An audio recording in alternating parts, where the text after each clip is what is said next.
자국의 국가 안보를 가장 중요시하기 때문에 자기 주변이 군사적인 위협이 된다든지 핵을 만든다 그러면 전쟁을 두려워하지 않고 폭격을 해버립니다. 중국은 전 세계 히토류의 90%를 가지고 있습니다. 미국의 입장에서는 히토류가 없으면 미사일도 못 쏘고 항공모함도 못 띄우고 인공위성도 발사를 못합니다. 중국이 전 세계 히토류를 다 독점하고 있다 보니까 트럼프 대통령에 대해서 누가 지금 반대를 잘 하겠습니까? 월급의 25%를 시가총액 1등만 사는 겁니다. 한 30년 투자했더니 1조가 됐다는 겁니다. 현재 시가총액 1등은 미국은 한국은 삼성전자입니다. 내 월급의 25%를 90%, 10%를 삼성전자를 사십시오.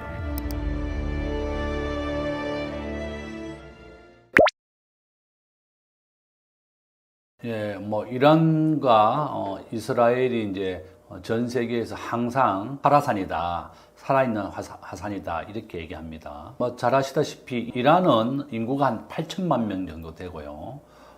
미국과 좀 적대적인 관계에 있습니다. 이스라엘은 우리 대한민국하고 아주 비슷한 나라입니다. 이스라엘은 세계 인구의 2천만 명밖에 없습니다. 현재 본토에 한 1천만 명 있고 미국과 유럽에 한 1천만 명 있습니다. 딱 2천만 명이 이스라엘 인구인데요. 이스라엘은 디아스포라라는 말을 씁니다. 우리는 그것을 흩어진 민족이다 이렇게 부르는데요. 우리나라는 현재 똑같습니다. 우리나라에 한국에 5천만 명, 북한에 한 2,500만 명, 해외에 한 1,000만 명 있습니다. 그래서 우리나라 인구는 현재 한 8천만 명 정도 된다 이렇게 보는데 이스라엘 다음으로 우리 대한민국이 흩어진 민족의 2등입니다. 그러니까 우리가 일제강점기도 거치면서 또 6.25 전쟁도 거치면서 많이 흩어졌다 이렇게 볼 수가 있고 이란과 이스라엘의 전쟁은 바로 이런 겁니다. 이란은 핵을 개발하려고 했습니다. 이번에 이스라엘이 폭격한 이란의 그 지역은 한 5개 정도의 핵무기를 만들려고 했습니다. 지금 현재 이스라엘은 핵무기를 가지고 있습니다.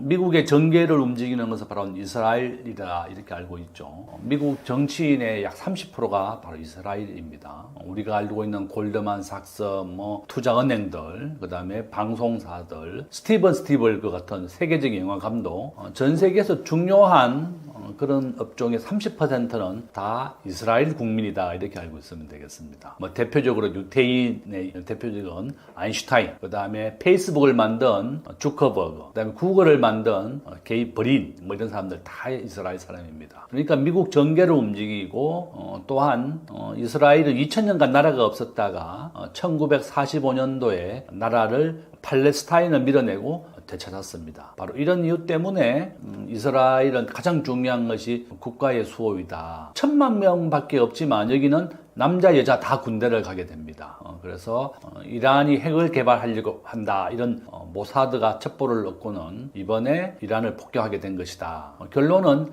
자기의 영토를 지키고 국가를 수호하겠다는 그런 의지 때문에 위험을 무릅쓰고 이란을 폭격했고 또 이란의 입장에서도 가만히 있을 수가 없습니다. 시아파의 맹주이기 때문에 또 이란도 공격을 했고 그런 상황이다. 그래서 아마 저는 이게 쉽게 빨리 끝날 것 같지는 않습니다. 그렇지만 이란의 입장에서는 전쟁을 지속할 만한 경제적인 힘이 없습니다. 15년 이상 미국이 봉쇄로 인해서 경제가 거의 피폐된 상황이다. 그래서 이란도 전쟁을 수행한 의지가 없다 보니까 더 이상 이스라엘이 공격하지 않으면 이란도 공격하지 않겠다 이렇게 먼저 화의를 내밀었습니다. 이스라엘은 계속 폭격을 하겠다고 얘기하고 있고 이란은 전쟁을 빨리 좀 그만두자 이렇게 얘기하고 있는 겁니다. 또한 트럼프 대통령은 이란과 핵협상을 원래 앞두고 있었습니다. 이란이 핵물질을 동결한다면 이란을 경제 제재에 풀어주고 좀 돕겠다 이런 취지였습니다. 결론은 아마 이게 오래되지는 못할 것이다. 오래 가지는 못하고 화해를 해야만 또 전쟁을 막기 위한 것이다. 이렇게 볼 수 있습니다. 이번에 이제 이스라엘이 이란의 수뇌부를 많이 공격해서 혁명수비대장이라든지 군 참총장이라든지 이런 사람들이 많이 사망을 했습니다. 이게 바로 모사드의 위력이다 이렇게 볼 수 있는데 모사드는 미국의 CIA와 다음으로 세계 최고의 첩보기관입니다. 이 사람들의 동선을 따라서 어디에 옮기는지 그 사람들이 육군참모총장, 혁명수비대 대장 이런 분들이 어디로 옮기는지 계속 동선을 추적해서 정밀 폭격을 했습니다. 바로 이런 이유 때문에 수뇌부 한 20여 명이 이제 사망을 했고, 그것이 바로 이스라엘 모사드의 능력이다, 이렇게 볼 수가 있습니다. 저는 아마 이제 이스라엘 사람들이 그러죠. 이스라엘이 왜 이렇게 하느냐 하면 1940년도 히틀러 때 이스라엘 국민들이 나라를 잃었기 때문에 600만 명이 죽었습니다. 우리가 신들러 리스트를 포함해서 그런 영화를 많이 봤습니다. 인종 말살, 민족을 말살하겠다, 이런 게 히틀러였고, 이스라엘이 2000년간 나라가 없었기 때문에 상업을 많이 했습니다. 상업, 금융업 이런 거였고, 상업과 금융업으로 해서 또한 유대교라고 하는 기독교와 좀 다른 유대교를 가지고 있습니다. 2000년 동안 자기들이 지키고 있는데, 그러니까 자기 가족의 대부분을 2차 세계대전 때 잃었고, 조국이 얼마나 중요하다는 것을 알기 때문에 목숨을 걸고 일을 합니다. 바로 이런 이유 때문에 핵을 이란도 가지게 된다면 이스라엘이 공격을 받을 수가 있습니다. 이스라엘은 이미 핵을 가지고 있습니다. 핵이라고 하는 것은 안전장치로 가지고 있는 겁니다. 바로 이런 이유 때문에 강경한 입장이고, 이란은 이번에 큰 타격을 입었다, 이렇게 볼 수 있습니다. 이란과 이스라엘 상황은 굉장히 어렵습니다. 지금은 이제 오른쪽에 한번 보면 세계 경제의 규모입니다. 우리가 전 세계 GDP를 가장 최근의 자료인데요. 이게 집계하는데 한 3년 정도 걸리기 때문에 그렇습니다. 미국, 중국, 일본, 독일, 한국은 GDP로 세계 한 13위 정도 됩니다. 이스라엘과 이란이라고 하는 나라는 여기 순위에는 들어가 있지 않지만 미국 정계의 30%를 내가 유대인들이 차지한다 그랬습니다. 우리는 이스라엘 국민들을 유대인이라고 부르죠. 이란은 현재 15년 이상 미국이 경제 제재를 가했습니다. 이란의 석유가 수출이 안 됩니다. 이란의 석유는 유일하게 수출되는 곳이 중국과 러시아다. 그러니까 지금 현재 우리가 알고 있는 미국을 중심으로 한 자유시장 국가, 사회주의 국가는 지금 표에서 보듯이 GDP 2위의 중국, 그 다음에 9위에 있는 러시아입니다. 그러니까 중국과 러시아가 사회주의 국가고, 미국, 일본, 독일 이런 나라는 시장 경제와 자유를 중요시하는 자유시장 국가입니다. 이렇게 이제 대결을 하고 있는 것이다. 그리고 이란은 우리가 자유시장 국가의 석유 수출이 금지되어 있기 때문에 중국과 러시아에만 석유리 수출될 정도로 어려운 상황이다. 그래서 굉장히 어렵더라고요. 제가 있는 우리 학교에 이란에서 온 교수님이 한 명 있습니다. 이분이 우리 학교 교수를 하고 계시면서 또 다른 우리나라 초등학교 다닙니다. 내가 가끔 만나면 어느 나라가 안전하냐 이렇게 물어봤더니 당연히 한국이 좋다는 거예요. 한국은 미국과 교류가 되어 있고 주한미군이 한국에 3만 명 정도 있습니다. 그래서 전쟁이 쉽게 일어나지 않는다. 우리나라가 1950년 이후로 지난 한 80년간 전쟁이 없었습니다. 전쟁이 없었기 때문에 한국 경제 발전에 큰 도움이 됐다고 저는 보고 있고, 현재 이란은 굉장히 경제적으로 어렵고 힘든 상황이다. 이스라엘은 미국의 도움을 받아서 가장 번영된 중동에 있는 국가다, 이렇게 보시면 되겠습니다. 지금 현재 이스라엘과 이란의 충돌에 대해서 주변 국가들도 아주 막 극심하게 반발을 하고 있습니다. 왜 이스라엘이 이란을 폭격했느냐? 이스라엘 입장은 그렇습니다. 나는 핵무기를 가져도 되지만 반대 세력인 이란은 절대 핵을 가지면 안 된다, 또 이렇게 얘기하고 있고, 유럽도 세계 러시아와 우크라이나 전쟁이 한창 벌어지고 있는 와중에 이스라엘이 또 자기를 지키기 위해서 이란을 공격했습니다. 이런 이유 때문에 또 주변에 있는 중동 국가들이 이스라엘을 상대로 또 전쟁을 하기도 굉장히 어렵습니다.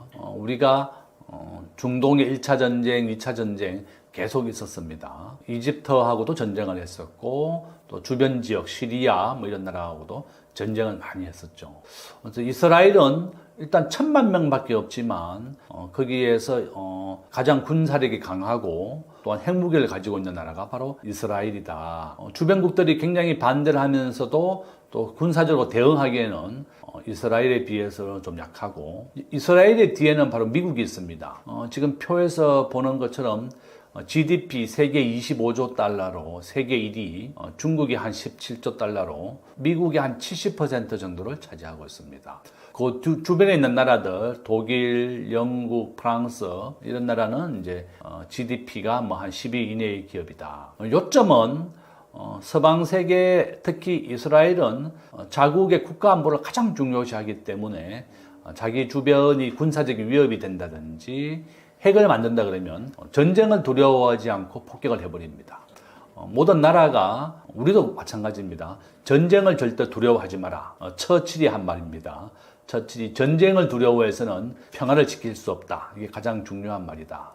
우리나라도 국가 안보를 가장 중요시해야 되고 그 다음이 안보 다음에 바로 경제입니다. 바로 이스라엘이 이와 같이 가장 중요한 안보, 국가를 지키기 위해서는 전쟁을 불사하고 있고 주변 국가들이 다 반대하고 있지만 자국에 지키기 위해서는 이렇게 가감하게 행동을 한다. 이렇게 볼 수 있습니다. 이런 현상에 대해서 미국의 입장은, 미국은 이번에 선언을 했습니다. 우리는 절대로 이스라엘을 지원해주지 않는다. 우리는 그냥 지켜만 보겠다. 이렇게 얘기했었고, 트럼프 대통령은 지금 네타냐후 이스라엘 총리와 아주 가까운 사이입니다. 선거 때도 네타냐후가 트럼프를 방문해서 지지를 했었을 정도다. 이렇게 볼 수가 있고, 앞에서 말씀드린 것처럼 하버드 대학이 지금 중국 유학생들 문제도 있었고 시끄러웠었는데, 바로 하버드대가 반유대주의, 유대인들을 반대하는 시위를 허용을 했습니다. 우리가 대학이라고 하는 것은 자유롭게 비판하고 반대 의견을 낼 수 있는 게 바로 대학입니다. 그러니까 이제 정부 정책이나 미국도 마찬가지죠. 트럼프 대통령에 대해서 누가 지금 반대를 잘 하겠습니까? 대부분 못 하는데, 대학은 그래도 이런 것을 좀 자유롭게 말할 수 있는 입장에 놓여 있습니다. 그러니까 하버드 대학에 대해서 유학생 비자를 다 취소해 버린다든지 유학생을 못 받게 하겠다 이렇게 했을 정도입니다. 결론은 뭐 미국과 중국은 이번에 화해를 했죠. 중국은 전 세계 히토류의 90%를 가지고 있습니다. 미국의 입장에서는 히토류가 없으면 미국의 미사일도 못 쏘고 항공모함도 못 띄우고 인공위성도 발사를 못 합니다. 중국이 전 세계 히토류를 다 독점하고 있다 보니까 미국이 서로 화해하자, 중국의 유학생을 다 받아주겠다. 대신에 중국의 히토류를 미국에 달라 이렇게 얘기했을 정도입니다. 그래서 결론은 미국과 중국이 이번에 화해를 했고, 미국은 이번에 이란과 이스라엘 전쟁에 대해서 본인들은 개입하지 않겠다. 다만 전쟁이 확산되는 것은 우리가 막겠다. 지금 현재 미국의 항공모함 구축함이 주변 지역에 대기하고 있습니다. 전쟁이 확산된 것을 막기 위한 것이다. 미국은 현재 지켜만 보고 있겠다 이렇게 얘기했고, 트럼프 대통령도 사전에 이스라엘이 공격한다는 것을 통보받았다고 얘기는 했습니다. 본인이 시인을 했습니다. 이스라엘이 공격한다는 얘기를 들었다. 그렇지만 우리는 관여하지 않았다. 이렇게 말하고 있다. 이렇게 말씀드립니다. 당연히 이제 이스라엘과 이란이 전쟁을 벌이면서 가장 큰 피해를 입는 사람들, 바로 가자 지구 사람들, 그다음에 이란 국민이다 이렇게 볼 수가 있습니다.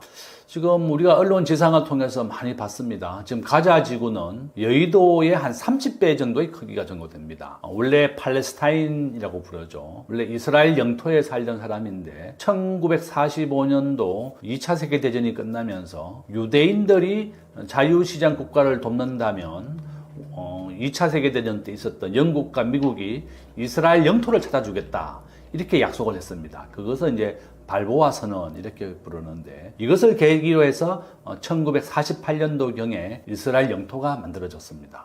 거기에 이제 가자 지구 팔레스타인을 인구를 쫓아내고 이스라엘 영토가 생겼고 예루살렘이 된 거죠. 지금 미국, 이스라엘과 이란이 전쟁을 벌이면서 가장 고통스러운 사람들이 바로 전쟁의 피해자다. 우리가 가자 지구, 그다음에 이란의 국민들, 우크라이나 국민들. 전쟁이 벌어지면 이와 같이 가난하고 힘든 국민들이 가장 고통을 받습니다. 저는 이란 국민과 가자 지구 국민들이 가장 큰 피해자고 고통을 받고 있다. 이렇게 말씀드립니다.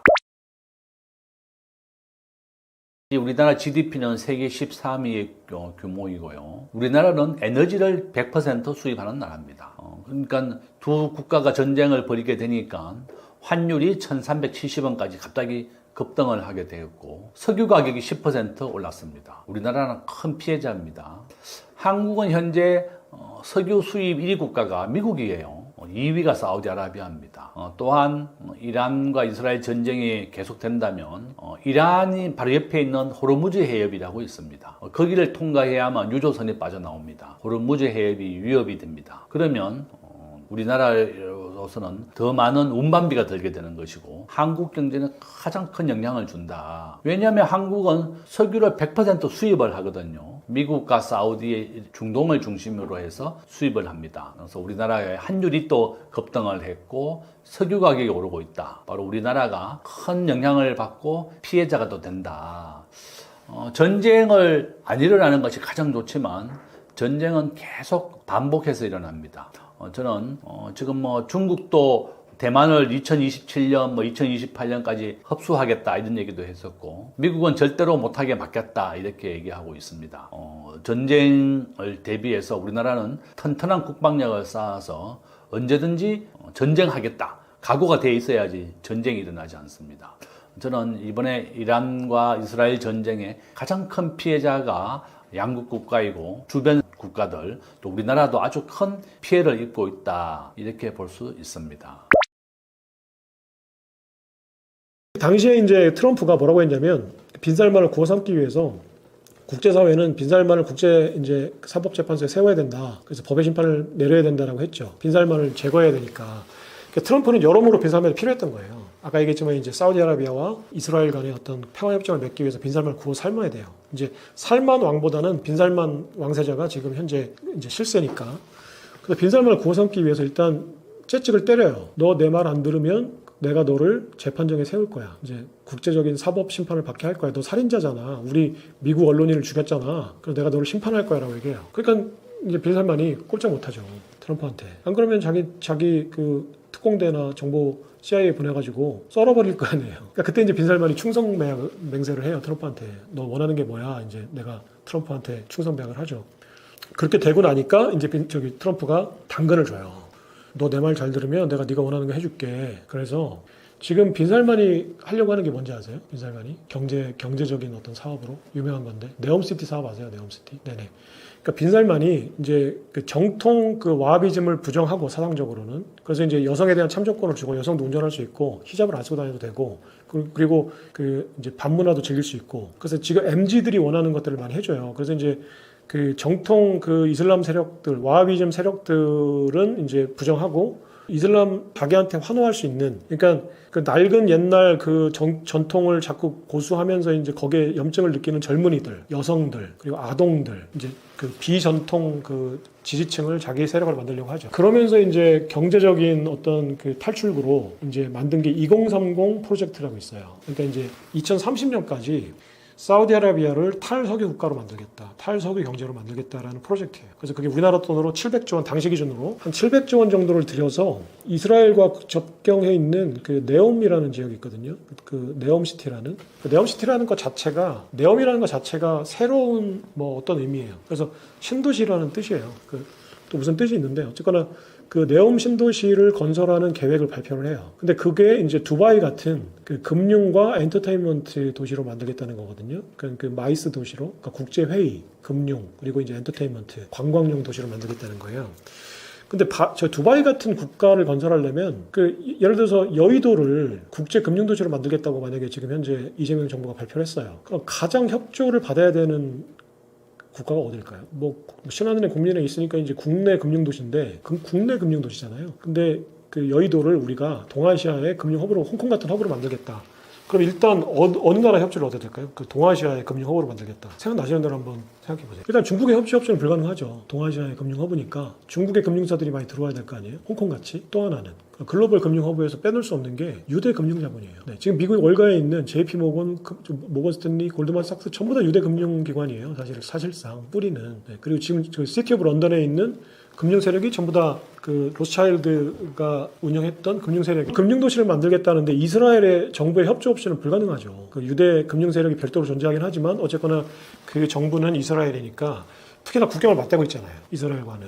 그러니까 이스라엘 네탄야후 정부가 금융 허브 구축하는데 협조해 줄게라고 도장을 찍어주지 않으면 두바이나 특히 지금 사우디아라비아가 추진하고 있는 네옴시티를 금융허브로 만든다는 것은 그냥 공연불에 불과해요. 금융사들이 본사 헤드쿼터를 그러니까 지사를 만들지 않는 금융허브가 존재할 수가 없죠. 근데 그 금융사들 전부가 다 유대 금융세력과 연관이 돼 있잖아요. 월가도 그렇고 지금. 그러니까 만약에 우리나라가 그렇게 하겠다고 하면 가까이는 중국, 홍콩, 뭐 싱가포르, 중국 이 세력들 금융 세력들의 협조 없이는 불가능하고요.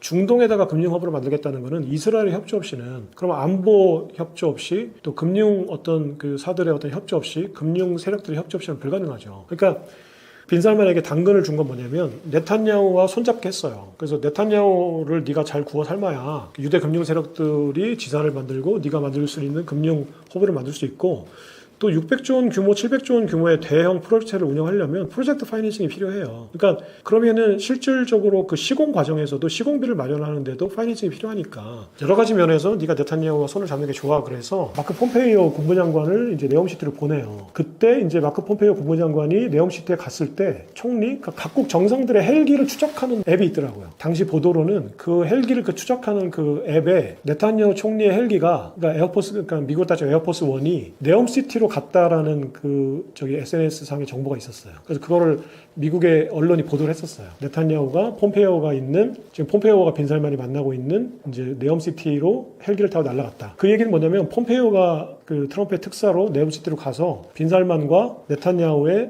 회담을 주최했다는 거예요. 거기서 무슨 얘기가 오갔을까라고 유추를 해보면 네옴시티 건설에 네탄야후의 협조를 약속해주고 그리고 대신에 네탄야후에게는 사우디가 이스라엘의 동맹이 돼서 이란을 견제해주겠다는 약속을 했겠죠. 그러고 나서 이제 도장만 찍으면 아브라함 협정이 완성이 되는데 바이든이 온 거죠. 바이든이 이렇게 온 상태에서 바이든이 계속 이제 트럼프 지우기를 위해서 나는 아브라함 협정은 없는 거고 핵합의로 복귀하겠다고 했어요. 근데 만약에 트럼프가 아브라함 협정을 취재하지 않았다면 그냥 바이든의 어떤 그 오바마의 핵합의나 바이든의 어떤 그런 약속들이 크게 자극시키지 않았을 거예요. 이스라엘과 사우디아라비아를. 근데 트럼프가 완전히 그 구도를 그러니까 빈살만과 네탄야후 간의 어떤 동맹 관계로 다 구축을 해놓고 도장만 찍으면 되는 상황인데 그럼 팔레스타인과 이란 문제를 그냥 일시에 해결할 수 있는데 갑자기 바이든이 그걸 다시 과거로 다 되돌리겠다고 하니까 차라리 고기를 안 주면 모를까 고기를 준 다음에 뺏는 거잖아요, 미국이. 그러니까 더 화가 나죠. 사실은 원상복구 하는 건데 내가 매일 하루에 8시간씩 일하다가 갑자기 회사에서 야, 생산성이 좋아졌으니까 너는 앞으로 하루에 5시간만 일해. 이러면 차라리 그 말 안 하고 매일 8시간씩 일하면 일할 거야, 대부분 사람들이. 근데 너는 앞으로 5시간만 일해. 그랬다가 갑자기 일주일 뒤에 야, 이거 상황이 안 되니까 너 다시 8시간 일해. 그러면 일주일 전하고 똑같은 건데 엄청 화가 나겠죠. 막 회사를 그만두고 싶을 거예요. 막 죽여버리고 싶을 거예요. 근데 네타냐후하고 빈살만 입장에서는 그런 거예요. 갑자기 바이든이 트럼프 이전의 체제로 돌아가겠다고 하니까 팔레스타인과 이란을 완전히 제압할 수 있었다가 갑자기 핵합의 이전에서 핵합의 상태로 돌아가면 이거 뭐야, 이거 줬다 뺏는 거야? 그러니까 빈살만과 그 네타냐후가 엄청 화가 났어요.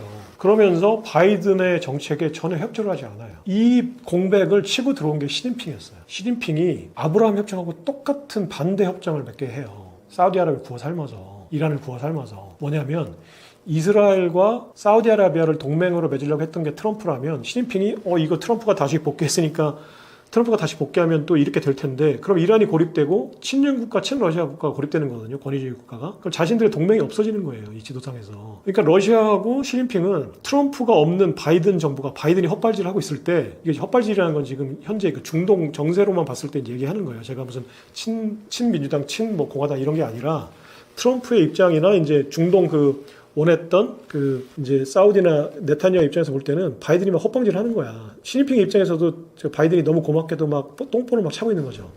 그러니까 이 상태를 역이용해서 시진핑이 바로 이란을 구워 삶고 사우디아라비아를 구워 삶아요. 이란을 구워 삶은 거는 아마 군사 안보 면에서 아마 구워 삶았을 거예요. 친중국가고 친러시아 국가니까 네가 위기 시에는 그 러시아와 중국이 협조를 해줄 거야라는 약속을 했을 거고 이제 사우디아라비아한테는 어떤 걸로 이제 시진핑이 접근을 하냐면 석유 시장의 VIP 고객이 미국이 아니라 지금 중국이잖아요. 원래 미국이 사우디아라비아의 이제 수입 1위 국가였거든요.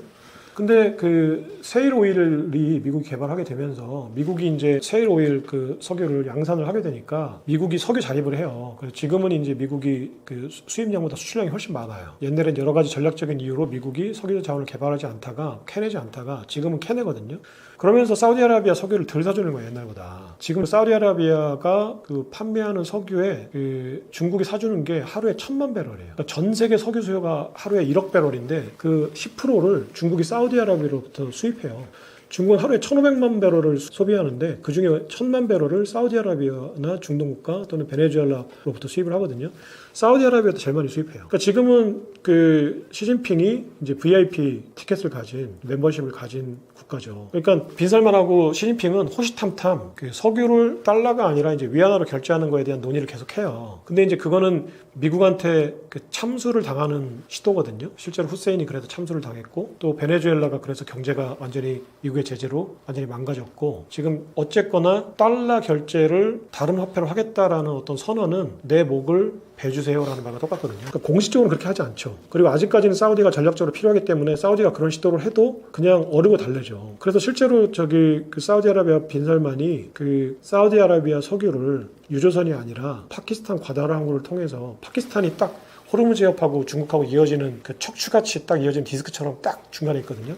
그러니까 파키스탄만 딱 경유하는 석유관을 만들면 중국의 서부 국경까지 그냥 석유관으로 석유를 실어나갈 수 있어요. 그러니까 보낼 수 있어요. 사우디아라비아에서. 그러니까 그 7천억 달러를 들여가지고 빈살만이 그 이제 파이낸싱을 자기가 해서 중국의 석유공사와 그 아람코가 합작사를 중국의 상하이에 만들고 중국이 이제 과다르 항구를 파키스탄을 통해서 중국의 육상 석유관을 건설하는 사업을 프로젝트를 발표했었어요. 이것도 미국의 협박으로 빈살만이 유야무야 이 프로젝트를 취소하죠. 어떻게 이제 공작을 했는지 모르지만 실제로 파키스탄 과다르 항구도 빈살만이 방문하고 이어서 시진핑을 베이징까지 방문하면서 자기가 7천억 달러를 투자해서 석유관을 건설하겠다는 사업 구상을 발표했었어요. 근데 트럼프가 이제 또 으름장을 놓으면서 이제 유야무야 했었죠. 자, 그러니까 이란의 입장에서는 이제 빈살만하고 그 네타냐후가 도장을 떼 않고 2020년부터 2023년까지 보냈던 이 시간 바이든이 이란 핵 합의를 재개하겠다고 하면서 이러지도 못하고 저러지도 못한 상황. 그러니까 빈살만과 네타냐후의 반발로 적극적으로 이란 핵 합의를 추진하지도 못했고 그렇다고 해서 트럼프의 어떤 아브라함 협정을 복귀해서 도장을 찍어지도 못했어요. 트럼프의 아브라함 협정은 색깔 지우기를 했었고 그렇다고 해서 그 오바마의 그 핵 합의도 도장을 찍어주지 못했던 우유부단한 상황으로 3년 시간을 벌어준 거예요. 이란한테. 이란이 3년 시간을 벌어준 사이에 이란 입장에서는 만약에 트럼프가 재집권을 하거나 아니면 그러니까 바이든이 트럼프의 정책을 이어서 네타냐후와 빈살만이 반발하니까 그러면 아브라함 협정 체제로 다시 이름을 바꾸더라도 돌아가게 되면 이란은 자기가 제거되는 거거든요. 사실상 완전히 무력화되는 거잖아요. 그러니까 이란은 트럼프가 재집권하기 전이나 아니면 바이든이 시간을 벌어주고 있을 그때 그리고 시진핑이 또 사우디아라비아와 자기를 연결해준 동맹을 맺었거든요. 시진핑의 중재로. 그러니까 반대 상황이 된 거야. 이스라엘이 고립되고 사우디와 이란이 동맹을 맺고 그리고 어정쩡한 이 상황 3년이라는 시간 동안 북한으로부터 군사적 지원을 받고 실제로 이번에 하마스가 작년 10월 7일 날 이스라엘 공격할 때 북한의 어떤 협조가 상당히 있었다고 해요. 무기나 실제로 미사일 기술이나 여러 가지 협조를 이란을 통해서 하마스로 전달을 했다고 해요. 여러 가지 정보나 이제 무기를. 그러니까 하마스를 이제 재정비해서 국경을 가자지구에 있는 하마스 그 반서방 세력, 반이스라엘 세력을 무장 단체를 지원해서 하마스가 실제로 이스라엘의 미사일 공격을 하게끔 자극한, 배후 조종한 게 이란이라고 보는 거죠. 그러니까 10월 7일에 미사일 발사는 이란의 대리 세력인 프록시인 하마스가 공격을 했던 거고요. 이게 서방 세계가 사실 원했던 거예요. 트럼프나 이스라엘이. 그 아이언도무를 일단 방어를 한 다음에 빌미를 줬잖아요. 이란을 제거할 수 있는.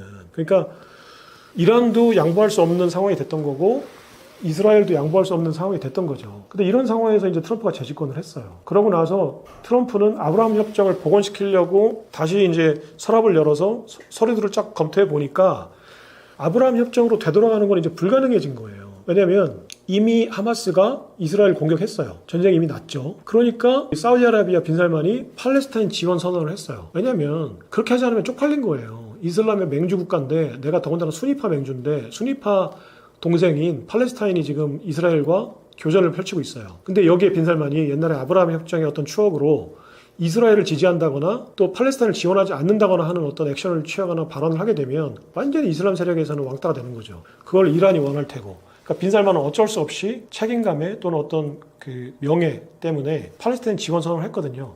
이때부터 이제 아브라함 협정 체제는 완전히 물 건너간 거예요. 이런 상황에서 트럼프가 와가지고 보니까 이미 우크라이나와 러시아는 싸우고 있고 이란과 이스라엘 하마스와 그 대리전을 펼치고 있고 당시엔 대리전이었죠. 펼치고 있고 전쟁이 이미 일어난 상황이야. 트럼프는 전쟁을 한다고 으름장을 놓고 그걸 통해서 협상으로 이제 전쟁을 하지 않는 게 트럼프의 딜 방식인데 이미 전쟁이 벌어진 상황이야. 그리고 이미 전 세계가 우파들이 득세하고 이제 경제가 어려워지면은 새들은 그 깃털새끼 같은 새들끼리 뭉친다고 끼리끼리 뭉치기 시작한 거야 전 세계가. 유럽도 우파들이 다 득세를 하고 러시아 푸틴도 더 이상 이제 물러설 곳이 없으니까 우크라이나와 전쟁 트럼프 말을 안 듣잖아요. 예전 같은 일기 때 같았으면 트럼프하고 빈살만이 그러니까 푸틴과 빈살만이 트럼프가 한마디 했으면 다 짝깍짝깍 들었어요. 자 유가 낮춰 그럼 낮췄고 유가 올려 그럼 올렸어요. 근데 지금 협조를 안 하죠. 지금 푸틴도 트럼프가 야 너 그럼 재미없었다 그러니까 한 발 살짝 빼긴 했는데 30일 이전에 전쟁 끝내라고 했는데 전쟁 계속하고 있잖아요. 그러니까 푸틴도 이제 트럼프 말 안 듣는다는 거죠. 그러니까 이제는 라인을 넘어간 거예요. 모든 권위주의 국가들의 세력들이 러시아, 중국, 이란이 선을 넘은 거예요. 그러니까 트럼프도 여기서 난 전쟁을 싫어하는 대통령이야. 전쟁은 협상용 무기지 실제 전쟁은 안 해라고 했던 이 상황을 이제 그 상황을 고수할 수가 없는 거죠. 이미 전쟁을 하고 있으니까. 그리고 모든 국가들이 이미 전쟁 압력이 고조가 됐으니까 내가 지금 중재라고 나서는 게 실제로는 내가 이제 거부할 수 없는 협상안을 제시할 수가 없다라는 거죠. 옛날에 왜 그 대부에서 연기했던 그 대부가 거부할 수 없는 제안을 할 거야라고 하잖아요. 굉장히 의미심장한 말이잖아요. 나는 내가 말하는 거는 다 관철이 되는데 그 관철시킬 수 있는 이유가 거부할 수 없는 제안을 하는 거야. 이거를 거부하면 죽거나 아니면 받아들일 수밖에 없는 제안을 하는 거죠. 그러니까 모든 제안을 다 받아들이는 거죠. 대부의 제안을. 그게 대부가 권위를 지키는 방법이죠. 그러니까 거부할 수 없는 제안을 하는 거가 협상을 관철시키는 방법이었죠.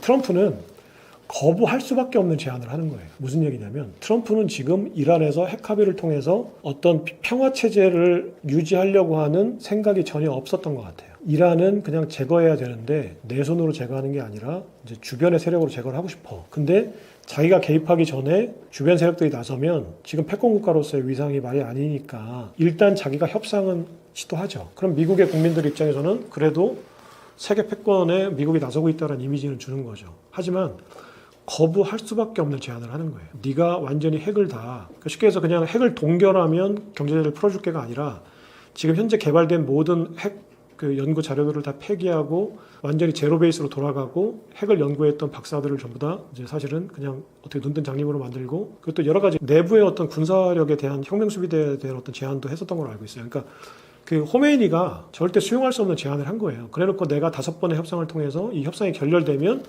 이제 네타냐후 네게 맘대로 해라는 약속을 한 거죠. 그 실제로는 사실 협상이 결렬될 거 알았어요. 네타냐후도 알고 트럼프도 알았어요. 왜냐하면 호메이니가 그걸 받아들일 수가 없기 때문에 알았죠. 그러니까 트럼프는 받아들일 수 없는 결렬될 수밖에 없는 협상에 나서서 자기가 나섰다는 이미지는 주고 네타냐후가 공격할 수 있게 한 거죠. 사실상은. 그래서 네타냐후는 공격하고 트럼프의 동의하에 공격하고 현재 이제 자기가 그 보수 우파들의 어떤 강공 욕구를 들어줬고 그리고 실제로 계속 공격을 할 거예요. 이제 그 정권이 교체될 때까지. 그러면 이란 국민들도 지금 호메이니가 정치 지도자고 대통령은 선거로 뽑잖아요. 형식상. 그러니까 어떻게 보면 민주주의 국가예요. 현재 형식적으로는 정치 제도로는.